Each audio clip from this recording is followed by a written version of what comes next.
hyvät ihmiset, meidän päättäjien, lääkärien, juristien joukossa on paljon vapaamuurareita ja ihan voi sanoa, että päästään vialla olevia ihmisiä.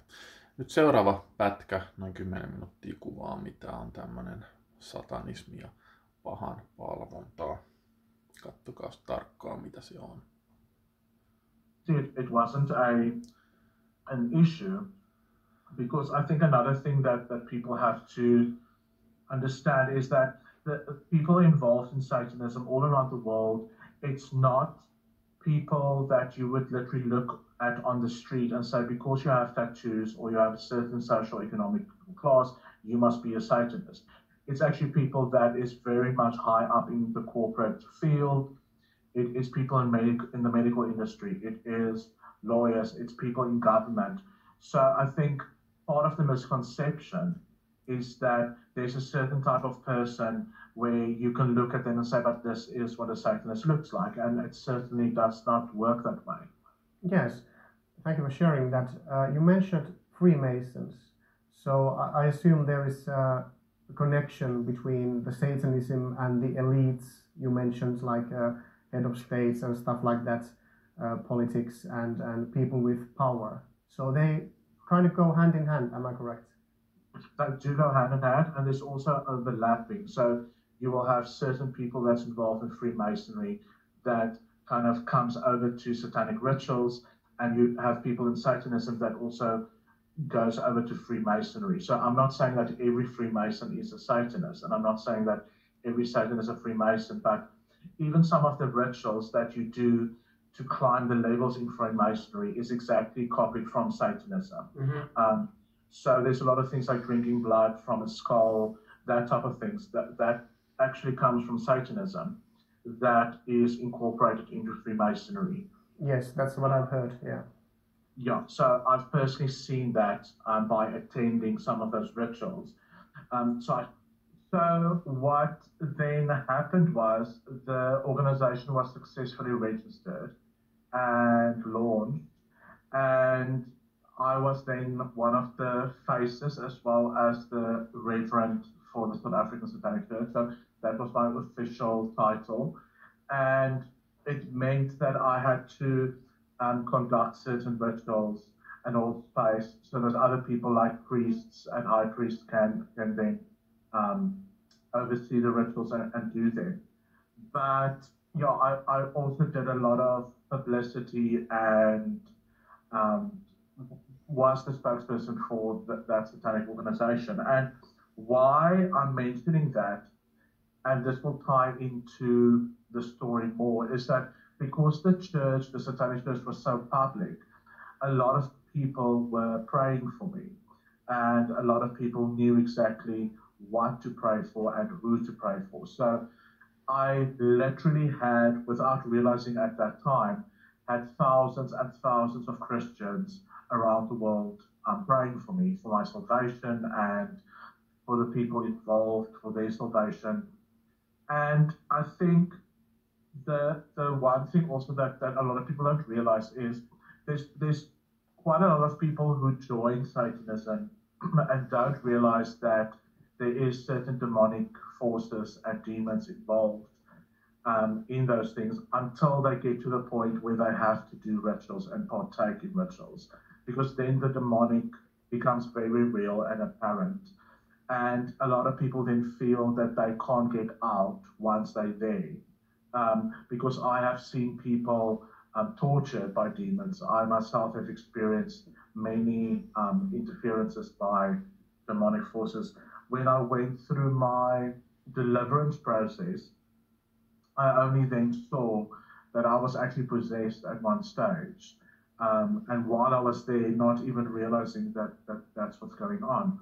And part of that is also that everybody in your life that actually truly loves you is cut off by, not by their choice, but by the person being involved. So you will start losing contact with people who actually really, really care and love for you, because that's also part of the deception, is anybody who can possibly show you real unconditional love you are removed from, so that you feel that this is my only option where I belong and where I am, and that there's no way to get out.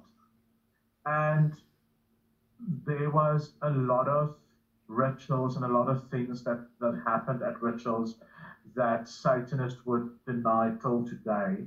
I have discussed this in other interviews in detail, so I don't know if I want to necessarily do that here. Well, actually, one question regarding the rituals in general. Why do people make rituals, demonic rituals? Why are they ordered, or are they ordered? So just like a common view, why are there rituals? So from a person, from an occultist point of view, they want to tap into supernatural forces and beings to do their bidding for them and to make certain things happen and to get certain outcomes, to achieve certain things in life, that type of thing. If we look at it from the enemy's perspective, there is a constant spiritual battle going around all the time. And especially considering the times we are living in now, which is very much in Revelation. People can read their Bible if they want to understand a bit more of that.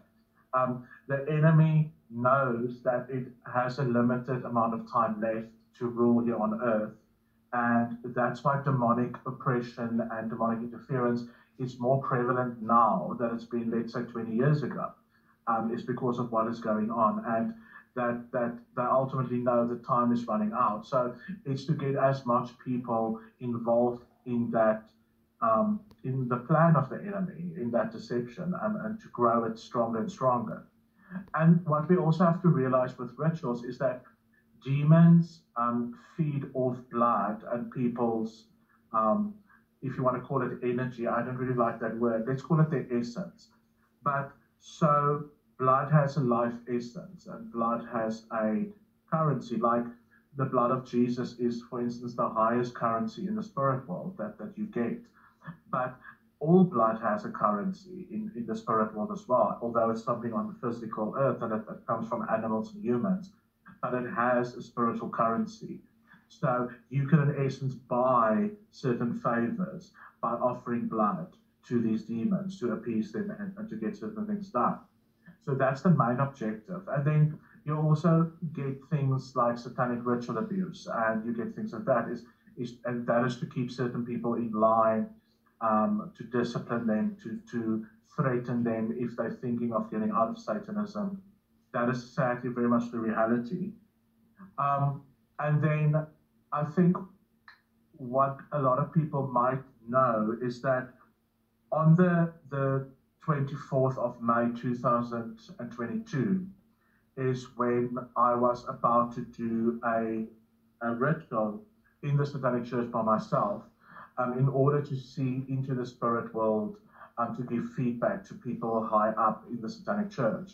And that is when God stepped in, and that is when I had my personal encounter with Jesus Christ. And I think what is important to mention here as well is that there was no way for me to meet God at that stage of my life in any other way. So I was, in my opinion, then a very happy person. I was a very proud Satanist. I had everything that I could possibly want in terms of material world.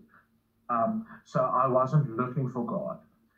But because so many people were praying, and I'm talking about thousands and thousands of people, this was also an answer to their prayers, for me to have that experience. And although that experience was only for maybe 5 minutes, I can't tell exactly how long that experience was, and experiencing that absolute love of Christ and the love that God has for us.